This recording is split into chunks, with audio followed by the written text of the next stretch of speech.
असा गेलो आहे बाळा पुरा अडकून, हल्ली तुला झोपेतच पाहतो दुरून. असा कसा बाबा देव लेकराला देतो, लवकर जातो आणि उशिरानं येतो. एका घरी राहून या मनामध्ये घोर, तुला तुझा बाबा नाही मला माझी पोर.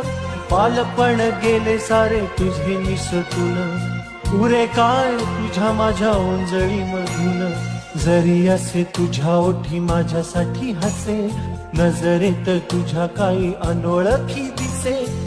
तुझ्या जगातून बाबा हरवेला का ग, मोठेपणी बाबा तुला आठवेला का ग. सासुराला जाता जाता उंबरठ्यामध्ये, बाबासाठी येईल का पाणी डोळ्यामध्ये.